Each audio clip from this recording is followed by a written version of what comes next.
celebration. I wonder if you're out there. Hey! The ice of Boston is muddy and reflects no light day or night. And I slip on it every time.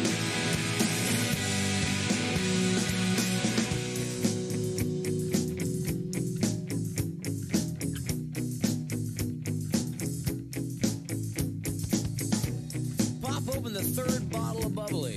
Yeah, and I take that bottle of champagne, go into the kitchen, stand in front of the kitchen window, and I take all my clothes off, take that bottle of champagne, and I pour it on my head, feel a cascade through my hair and across my chest, and the phone rings. And it's my mother.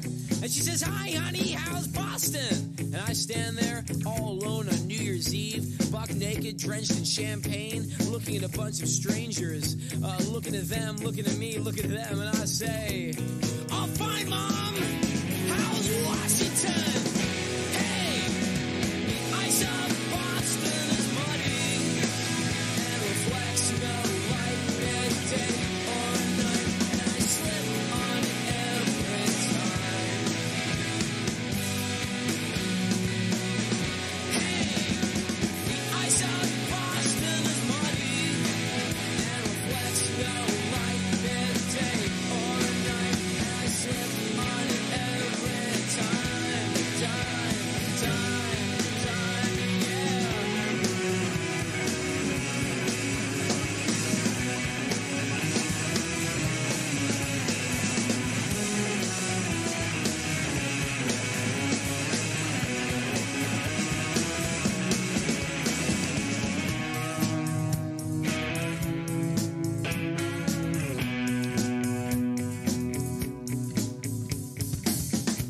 So I guess the party line is I followed you up here. Well, I don't know about that. Mainly because knowing about that would involve knowing about some pathetic, ridiculous, and absolutely true things about myself. I'd rather not admit to right now. I woke up at 3 a.m. with the radio on, that Gladys Knight and the Pip song on, about how she'd rather live in his world with him than live in her own world alone. And I laid there, head spinning, trying to fall asleep, and I thought to myself, "Oh, Gladys, girl, I love you, but oh, get a life! Hey, the ice of Boston is muddy and reflects no light midday or night, and I slip on it every time." Hey, the ice of Boston is muddy and reflects no light midday or night, and I slip on it every time. Time, time, time. Time, time, time. Time, time, time. Time, time, time.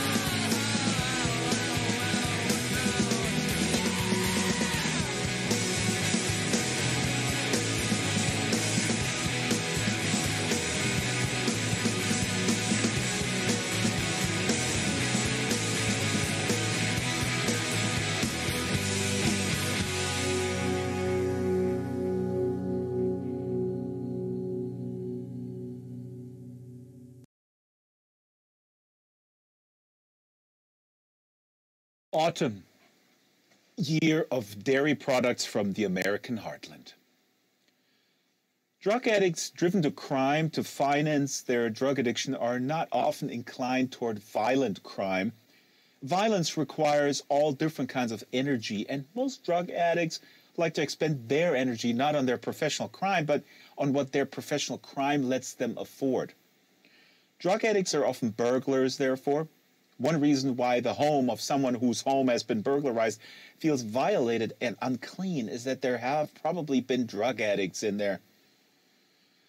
Don Gately was a 27-year-old oral narcotics addict, favoring Demerol and Tolman, and a more or less professional burglar, and he was himself unclean and violated. But he was a gifted burglar when he burgled. Though the size of a young dinosaur with a massive and almost perfectly square head, he used to amuse his friends when drunk by letting them open and close elevator doors on. He was, at his professional zenith, smart, sneaky, quiet, quick, possessed of good taste, and reliable transportation, with a kind of ferocious jolliness in his attitude toward his livelihood. As an active drug addict, Gately was distinguished by his ferocious and jolly élan. He kept his big square chin up and his smile wide, but he bowed neither toward nor away from any man. He took zero in the way of shit, and was a cheery but implacable exponent of the don't get mad, get even school.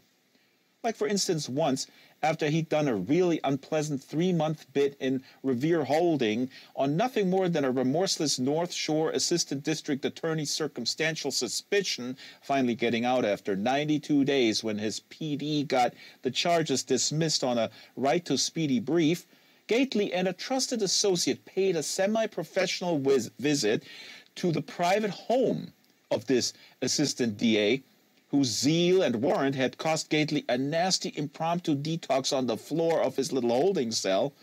Also a believer in the revenge is tastier chilled dictum, Gately had waited patiently until the Eye on People section of the Globe mentioned the ADA and his wife's presence at some celebrity charity sailing thing out in Marblehead. Gately and the associate went that night through the ADA's private home in the upscale Wonderland Valley section of Revere, killed the power to the home with a straight shunt in the meter's inflow, then clipped just the ground wire on the home's pricey HBT alarm so that the alarmed sound after 10 or so minutes and create the impression that the perps had somehow bungled the alarm and been scared off in the middle of the act.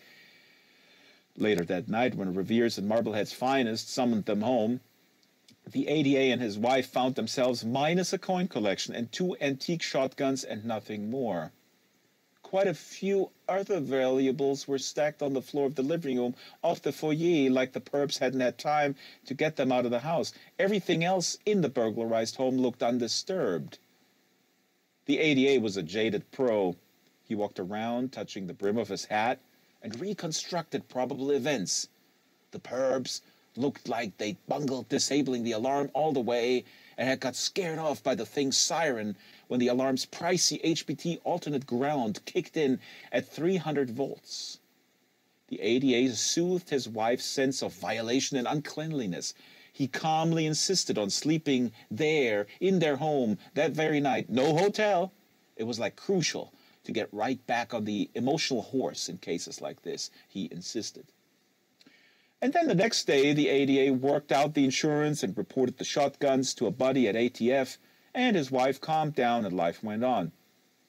About a month later, an envelope arrived in the ADA's home's exquisite wrought iron mailbox.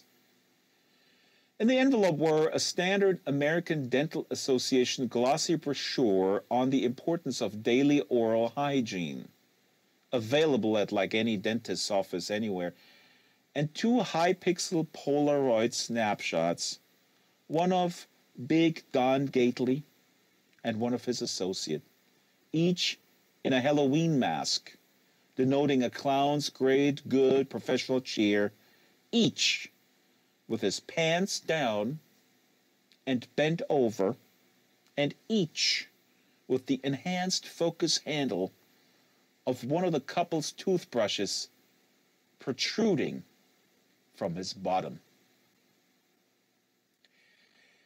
Don Gately had sense enough never to work the North Shore again after that, but he ended up in hideous trouble anyway, ADA-wise. It was either bad luck or kismet or so forth. It was because of a cold, a plain old human rhinovirus. And not even Don Gately's cold is what made him finally stop and question his kismet. The thing started out looking like tit on a tray burglary-wise. A beautiful neo-Georgian home in a wildly upscale part of Brooklyn was set nicely back from an unlit pseudo-rural road, had a chintzy Centrico alarm system that fed, idiotically enough, on a whole separate 330-volt AC 90 Hertz cable with its own meter. Didn't seem to be on anything like a regular PM patrol route, and had, at its rear, flimsily tasteful French doors surrounded by dense and thorn-free deciduous shrubbery, and blocked off from the garage's halogen floods by a private EWD issue upscale dumpster. It was, in short, a real cock-tease of a home, burglary-wise, for a drug addict. And Don Gately straight shunted the alarms meter and, with an associate, broke and entered and crept around on huge cat feet. Except, unfortunately, the owner of the house turned out to be still home, even though both of his cars and the rest of his family were gone. The little guy was asleep, sick in bed, upstairs, in acetate pajamas with a hot water bottle on his chest and half a glass of OJ and a bottle of NyQuil and a foreign book and copies of International Affairs and Interdependent Affairs and a pair of thick specs and an industrial-size box of Kleenex on the bedside table and an empty vaporizer barely humming at the foot of the bed. And the guy was, to say the least, nonplussed to wake up and see high-filter flashlights crisscrossing over the unlit bedroom walls and burrow antique chiffonier as Gately and associates scanned for a wall safe, which surprisingly, like 90% of people with wall safes, conceal in their master bedroom behind some sort of land or seascape painting. People turned out so identical in certain rude domestic particulars, it made Gately feel strange sometimes, like he was in possession of certain overlarge private facts to which no man should be entitled. Gately had a way stickier conscience about the possession of some of these large particular facts than he did about making off with other people's personal merchandise. But then all of a sudden, in mid-silent search for a safe, here's this upscale homeowner turning out to be home, with a nasty head cold, while his family is out on a 2-car foliage tour in what's left of the Berkshires, writhing groggily and nyquilized around on the bed and making honking adenoidal sounds and asking what in bloody hell is the meaning of this? Except he's saying it in Quebecois French, which means to these thuggish U.S. drug addicts in Halloween clowns' masks, exactly nothing. He's sitting up in bed, a little and older type homeowner with a football-shaped head and gray Van Dyke and eyes you can tell are used to corrective lenses as he switches on the bright bedside lamp. Gately could easily have screwed out of there and never looked back. But here indeed, in the lamplight, is a seascape over next to the chiffonier, and the associate has a quick peek and reports that the safe behind it is to laugh at. It can be opened with harsh language almost, and oral narcotics addicts tend to operate on an extremely rigid physical schedule of need and satisfaction. And Gately is at this moment firmly in the need part of the schedule. And so, D.W. Gately disastrously decides to go ahead and allow a non-violent burglary to become, in effect, a robbery, which the operative legal difference involves either violence or the coercive threat of same. And Gately draws himself up to his full menacing height and shines his flashlight in the little homeowner's roomy eyes and addresses him the way menacing criminals speak in popular entertainment. These for various apocopes and so on, and takes hold of the guy's ear and conducts him down to a kitchen chair and binds his arms and legs to the chair with electrical cords neatly clipped from refrigerator and can opener and Am Cafe brand automatic cafe au lait maker, binds him just short of gangreously tight because he's hoping the Berkshire foliage is prime and the guy's going to be soloing in this chair for a good stretch of time.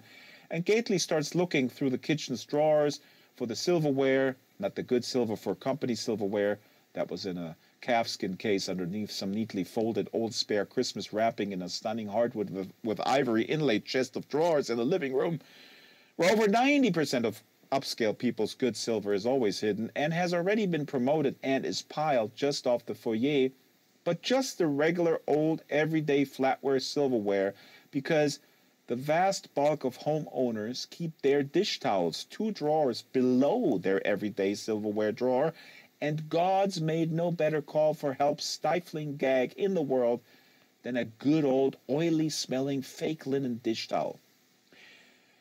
And the bound guy in the cords on the chair suddenly snaps to the implications of what Gately's looking for and is struggling and saying, "Do not gag me. I have a terrible cold. My nose, she is a brick of the snot. I have not the power to breathe through the nose. For the love of God, please do not gag my mouth."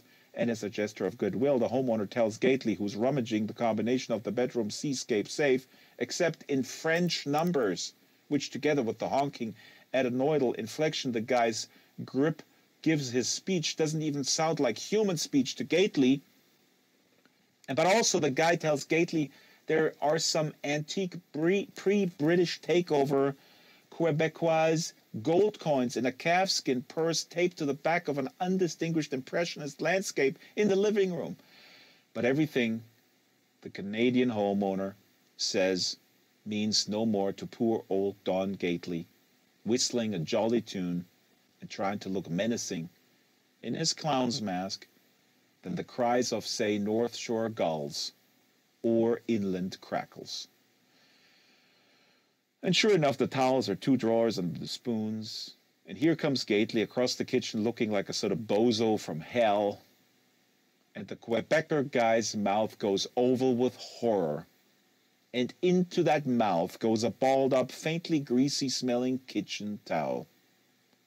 And across the guy's cheeks, and over the dome of protruding linen, goes some fine-quality fibrous strapping tape from the drawer under the decommissioned phone.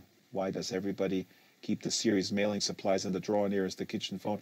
And Don Gately and associate finish their swift and, with the best of intentions, non-violent business of stripping the Brooklyn home as bare as a post-feral hamster meadow, and they relock the front door and hit the unlit road in Gately's reliable and double-mufflered 4x4. And the bound, wheezing, acetate-clad Canadian, the right-hand man to probably the most infamous anti-ONAN organizer north of the Great Concavity, the lieutenant and troubleshooting trusted advisor who selflessly volunteered to move with his family to the savagely American area of Metro Boston to act as a liaison between and general leash holder for the half-dozen or so malevolent and mutually antagonistic groups of Quebecer separatists and Albertan ultra-rightists united only in their fanatical conviction that the USA's experialistic gift or return of the so-called reconfigured Great Convexity to its northern neighbor and ONAN ally constituted an intolerable blow to Canadian sovereignty, honor, and hygiene. This homeowner, unquestionably a VIP, although admittedly rather a covert VIP, or probably more accurately a PIT in French, this meek-looking Canadian terrorism coordinator, bound to his chair, thoroughly gagged, sitting there alone under cold fluorescent kitchen lights, the rhino-virally afflicted man, gagged with skill and quality materials, the guy having worked so hard to partially clear one clotted nasal passage that he tore intercostal ligaments in his ribs, soon found even that pinprick of air blocked off by mucus, implacable lava-like flow once again, and so has to tear more ligaments trying to reach the other nostril, and so on. And after an hour of struggle and flames in his chest and blood on his lips at the white kitchen towel from trying frantically to tongue the towel out past the tape, which is quality tape, and after hope skyrocketing when the doorbell rings, and then hope's blackly dashed when the person at the door, a young woman with a clipboard and chewing gum who's offering promotional coupons good for happy holidays discounts on memberships of 6 months or more at a string of Boston non-UV tanning salons, shrugs in her parka and makes a mark on the clipboard and blithely retreats down the long driveway to the pseudo-rural road. An hour of this or more. Finally, the Quebecois PIT, after unspeakable agony, slow suffocation, mucoidal or no, being no day at the Montreal Tulip Fest, at the height of which agony, hearing his head's pulse as receding thunder, and watching his vision circle shrink as a red aperture around his sight rotates steadily in from the edges, at the height of which he could think only, despite the pain and panic, of what a truly dumb and silly way this was, after all this time, to die. A thought which the towel and tape denied expression via the rueful grin with which the best men meet the dumbest ends. This Guillaume Duplessis passed bluely from this life and sat there in the kitchen chair, 250 clicks due east of some really spectacular autumn foliage, for almost 2 nights and days, his posture getting more and more military as rigor mortis set in, with his bare feet looking like purple loaves of bread from the lividity. And when Brooklyn's finest were finally summoned and got him unbound from the coldly lit chair, they had to carry him out as if he were still seated. So militarily comme il faut had his limbs and spine hardened.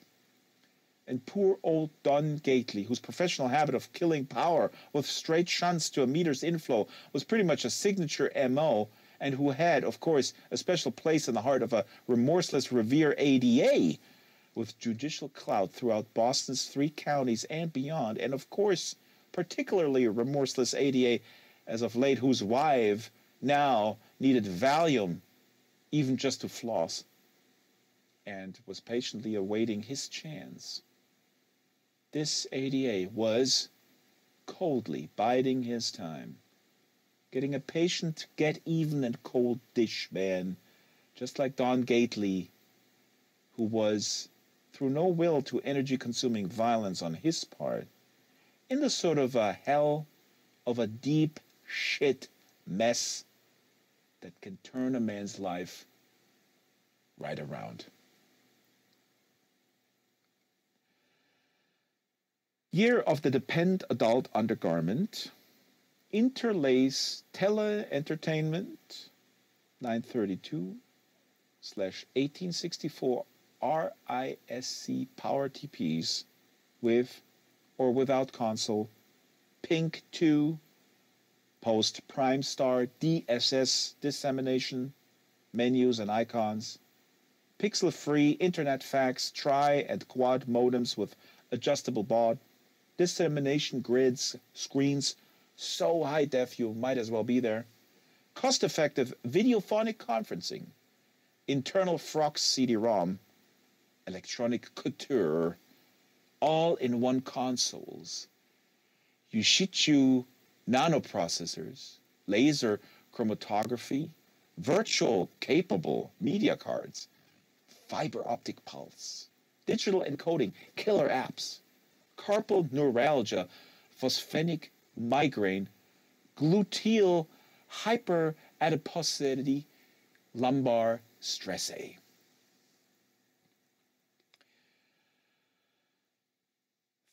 November, year of the Depend Adult Undergarment. Room 204, sub-dormitory B. Jim Trolch, age 17, hometown Narberth, Pennsylvania, current Enfield Tennis Academy rank in boys 18s number 8, which puts him at number 2 singles on the 18s B team, has been taken ill again.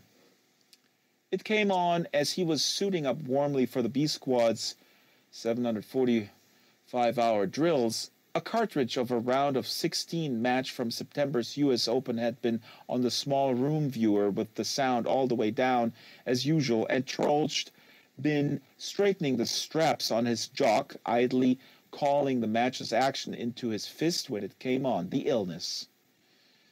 It came out of nowhere. His breathing all of a sudden started hurting the back of his throat. Then that overfull heat in various cranial meatus. Then he sneezed, and the stuff he sneezed out was thick and doughy. It came on ultra-fast and out of the pre-drill blue. He's back in bed now, supine, watching the match's 4th set but not calling the action. The viewer's right under Pemulis's poster of the Paranoid King that you can't escape looking at if you want to look at the viewer. Clotted Kleenex litter the floor around his bed's wastebasket. The bedside table is littered with both OTC and prescription expectorants and pertussives and analgesics and vitamin C megaspansules and 1 bottle of Benadryl and 1 of Seldane, and only the Seldane bottle actually contains several tenuate 75 milligram capsules. Troeltsch has incrementally promoted from Pemulis's part of the room and has, rather ingeniously, he thinks, stashed in bold plain sight in a bedside pill bottle where the Peemster would never think to check. Troeltsch is the sort that can feel his own forehead and detect fever. It's definitely a rhinovirus, the sudden severe kind. He speculated on if yesterday, when Graham Rader pretended to sneeze on J. Troeltsch's lunch tray at the milk dispenser at lunch, if Rader might have really sneezed and only pretended to pretend, transferring virulent rhinoviry to Troeltsch's delicate mucosa. He feverishly, mentally, calls down various cosmic retributions on Radar. Neither of Troeltsch's roommates is here. Ted Schacht is getting the knees first of several whirlpools for the day. Pemulis has geared up and left for the 745 drills. Troeltsch offered Pemulis rights to his breakfast to fill up his vaporizer for him and call the first shift nurse for yet more Seldane, nuclear-grade antihistamine, and a dextrometorphan nebulizer, and a written excuse from AM drills. He lies there, sweating freely, watching digitally recorded professional tennis, too worried about his throat to feel loquacious enough to call the action. Seldane is not supposed to make you drowsy, but he feels weak and unpleasantly drowsy. He can barely make a fist. He's sweaty, nausea, vomiting, like not an impossibility by any means. He cannot believe how fast it came on, the illness. The vaporizer seethes and burps, and all 4 of the room's windows weep against the outside cold. There are the sad, tiny, distant champagne cork sounds of scores of balls being hit down at the east courts. Troeltsch drifts at a level just above sleep. Enormous ATH SCME displacement fans far up north at the wall and borders distant roar, and the outdoor voices and pock of cold balls create a kind of sound carpet below the digestive sounds of the vaporizer and the squeak of Troeltsch's bed springs as he thrashes and twitches in a moist half-sleep. He has heavy German eyebrows and big-knuckled hands. It's one of those unpleasant opioid feverish half-sleep states, more a fugue state than a sleep state, less a floating than like being cast adrift on rough seas, tossed mightily in and out of this half-sleep where your mind's still working and you can ask yourself whether you're being sick. The kind of incomplete fugue you awaken from with a sort of psychic clunk, struggling up to sit upright, convinced there's someone unauthorized in the dorm room with you, falling back sick on his circle-stained pillow, staring straight up into the prolix folds of the Turkish blanketish thing Pemulis and shocked had crazy glued to the ceiling's corners, which billows hanging there's a sensation that can be felt asleep or awake is identical to the worst dreams form itself, the sudden intra-dream realization that the nightmare's very essence and center has been with you all along, even awake. It's just been overlooked. And then that horrific interval between realizing what you've overlooked and turning your head to look back at what's been right there all along the whole time. Up and suddenly damp and panicked and are overwhelmed with the sudden feeling that there is a distillation of total evil in this dark, strange sub-dorm room with you. That evil's essence and center is right here in this room right now and is for you alone. None of the other little boys in the room are awake. The bunk above yours sags dead, motionless. Whatever it is, not evil for them. The flashlight your mother name-tagged with masking tape and packed for you special pans around the institutional room. The drop ceiling, the gray striped mattress and bulged grid of bunk springs above you. The two other bunk beds, another matte gray that won't return light. The piles of books and compact discs and tapes and room's front doors, frames, bollections. The cone of light pans over fixtures, the lumpy jumbles of sleeping boys' shadows on the snuff white walls, the two rag throw rugs, ovals on the hardwood floor, black linens of baseboard riglets, the cracks in the Venetian blinds that ooze the violet non-light of a night with snow, and rheostats, CD, interlace poster of tawny condo, phone console, desks, PTs, the face in the floor, posters of pros, the onion skin yellow of the desk lamp's shades, the ceiling panels, patterns of pinholes, the grid of upper bunk springs, recession of closet and door, boys wrapped in blankets, slight crack like a creek's quote, but didn't. No, never did. See its eyes, pupils set sideways and tapered like a cat's, its eyebrows and horrid toothy smile leering right at your light and the time you've been scanning. Oh, mother, a face in the floor, mother, oh, and your flashlight's beam stabs jaggedly back for the overlooked face. Misses its overcorrects, then centers on what you'd felt but had seen without seeing just now. As it was evil, evil, and then its mouth opens at your light. And then you wake like that, quivering like a struck drum, lying there awake and quivering, summoning courage and spit, roll to the right, just as in the dream, for the name-tagged flashlight on the floor by the bed, just in case, lie there on your shank and side, shining the light all over, just as in the dream. Lie there, panning, looking, all ribs and elbows and dilated eyes.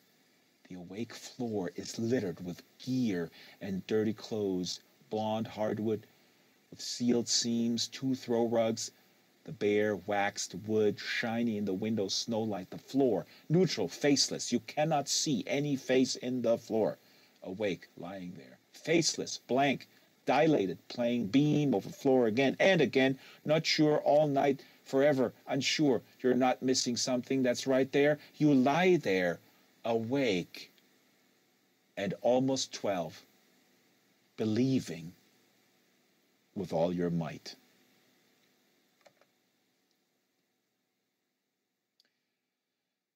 As of year of the Depend adult undergarment,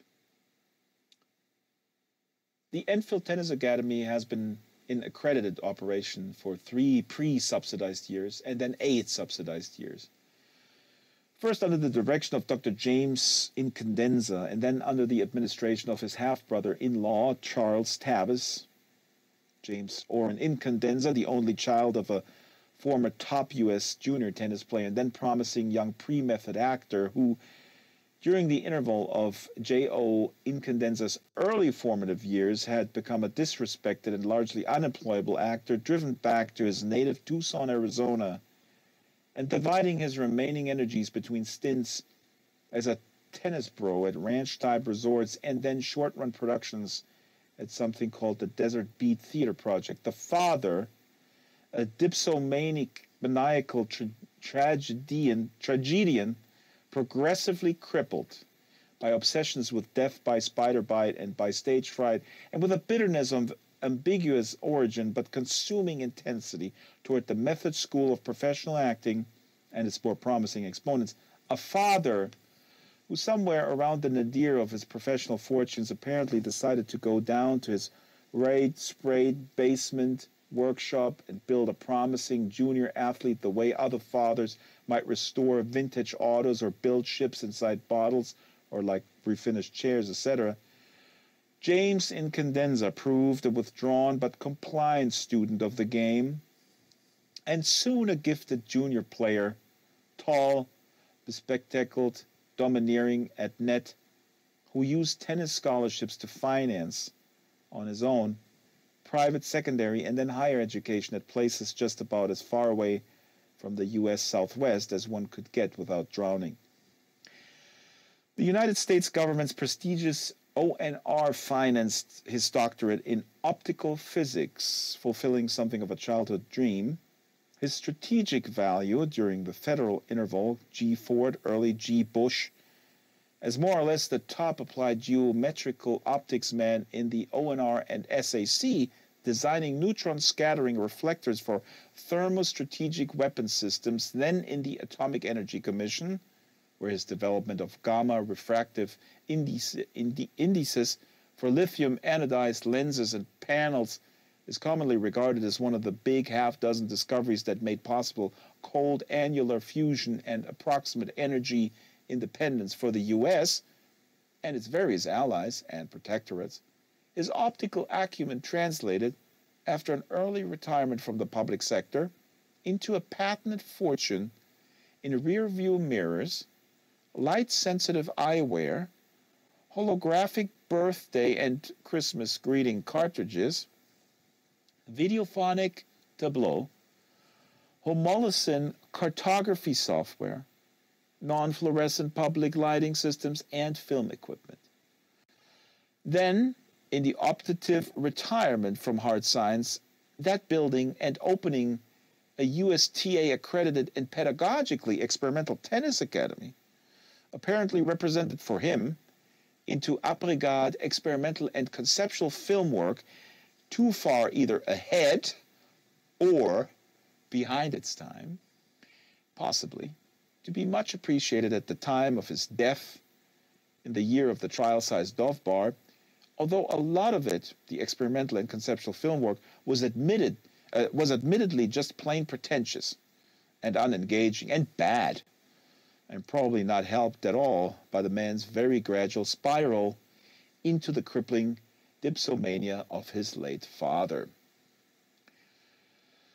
The tall, ungainly, socially challenged, and hard-drinking Dr. Incandenza's May through December marriage to one of the few bona fide bombshell-type females in North American academia, the extremely tall and high-strung, but also extremely pretty and gainly and teetotaling and classy Dr. Avril Mondragon, the only female academic ever to hold the MacDonald Chair in Prescriptive Usage at the Royal Victoria College of McGill University, whom Incandenza met at a University Toronto conference on reflective versus reflexive systems, was rendered even more romantic by the bureaucratic tribulations involved in obtaining an exit and then an entrance visa, to say nothing of a green card, for even a U.S.-spoused Professor Mondragon, whose involvement, however demonstrably non-violent,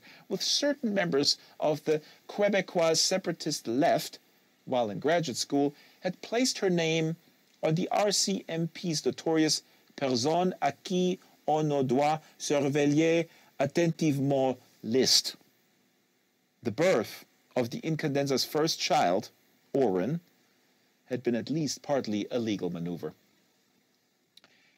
It is known that during the last 5 years of his life, Dr. James O. Incandenza liquidated his assets and patent licenses, ceded control over most of the Enfield Tennis Academy's operations to his wife's half-brother, a former engineer most recently employed in amateur sports administration at Troppinghamshire Provincial College, New Brunswick, Canada, and devoted his unimpaired hours almost exclusively to the production of documentaries, technically recondite art films, and mordantly obscure and obsessive dramatic cartridges, leaving behind a substantial, given the late age at which he bloomed creatively, number of completed films and cartridges, some of which have earned a small academic following for their technical feck and for pathos that was somehow both surreally abstract and CNS-rendingly melodramatic at the same time. Professor James O. Incandenza Jr.'s untimely suicide at 54 was held a great loss in at least 3 worlds. President J. Gentle, acting on behalf of the USDD's ONR and ONAN post-annular AEC, conferred a posthumous citation and conveyed his condolences by classified ARPANET electronic mail. Incandenza's burial in Quebec's Lillette County was twice delayed by annular hyperfloration cycles. Cornell University Press announced plans for a Festschrift.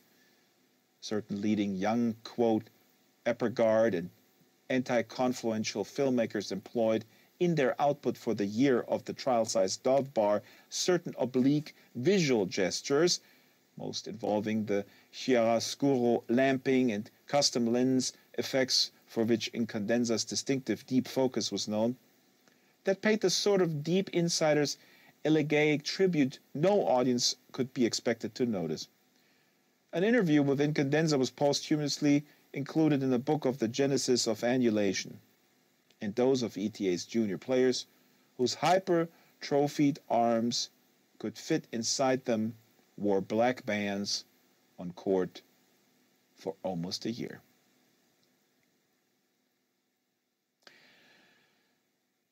Denver, Colorado, 1 November, year of the Depend adult undergarment. "I hate this!" Oren yells out to whoever glides near. He doesn't loop or spiral like the showboats. He sort of tacks, the gliding equivalent of snow plowing, unspectacular and aiming to get it over ASAP and intact. The fake red wings nylon clatters in an updraft, ill-glued feathers keep peeling off and rising. The updraft is the oxides from Mile High's thousands of open mouths, far and away the loudest stadium anyplace. He feels like a dick. The beak makes it hard to breathe and see. 2 reserve ends do some kind of combined barrel roll thing. The worst is the moment right before they make the jump off the stadium's rim. Hands in the top rows reaching and clutching, people laughing, the interlaced cameras panning and tightening. Oren knows too well the light on the site that means zoom. Once they're out over the field, the voices melt and merge into oxides and updraft. The left guard is soaring up instead of down. A couple beaks and a claw fall off somebody and go pinwheeling down toward the green. Oren tacks grimly back and forth. He's among those who steadfastly refuse to whistle or squawk. Bonus or no, the stadium loudspeaker's a steely gargle. You can never hear it clearly even on the ground. The sad old ex-QB, who now just holds on place kicks, falls in behind Oren's slow back and forth about 100 meters over the 40. He's one of the token females, his beak blunter and wings red, non-garish. "Hate and loathe this with a cluster-fucking passion, Clay!" The holder tries to make a resigned wing gesture and is almost blown into Oren's pine feathers. "Almost down. Enjoy the ride." Yo, cleavage check-in 22G just by the... And then lost in the roar as the first player touches down and sheds the red-feathered promotional apparatus. You have to scream to even be heard. At some point, it starts sounding like the crowd's roaring at its own roar, a doubling back quality like something will blow. One of the Broncos, in the rear end of a costume, takes a header at midfield so it looks like the thing's ass went flying off. Oren has told no cardinal, not even the team's counselor and visualization therapist, about his morbid fear of heights and high-altitude descent. I punt. I'm paid to punt long, high, well, and always. Making me do personal interviews on my personal site's bad enough. But this crosses every line. Why do we stand for this? I'm an athlete. I'm not a freak show performer. Nobody mentioned flying at the trade table. In New Orleans, it was just ropes and halos and once a season a sitter. But just once a season. This is fucking awful. That could be worse. Spiraling down toward the line of X's and the bill-capped guys that help strip the wings off, runty, pot-bellied volunteer, front office-connected guys who always smirk in a way you couldn't quite level the accusation. I'm paid to punt. It's worse in Philly.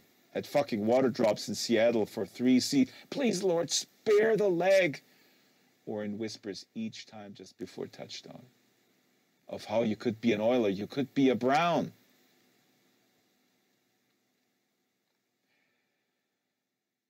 The organo-psychedelic muscimol, an isoxaxyl alkaloid derived from Amanita muscaria, aka the fly agaric mushroom. By no means, Michael Pimulis emphasizes, to be confused with Phalloides or Verna or certain other kill-you-dead species of North America's Amanita genus, as the little kids sit there Indian style on the viewing room floor, glassy-eyed and trying not to yawn. Goes by the structural moniker 5-aminomethyl-3-isoxaxolol. Requires about maybe 10 or 20 oral milligrams per ingestion, making it 2 or 3 times as potent as psilocybin, and frequently results in the following alterations in consciousness. Not reading or referring to notes in any way. A kind of semi-sleep-like trance with visions, elation, sensations of physical lightness and increased strength, heightened sensual perceptions, synesthesia, and favorable distortions in body image. This is supposed to be a pre-dinner big buddy powwow, where the littler kids receive general big brotherly type support and counsel from an upperclassman. Pimulis sometimes treats his group's powwows like a kind of colloquium, sharing personal findings and interests.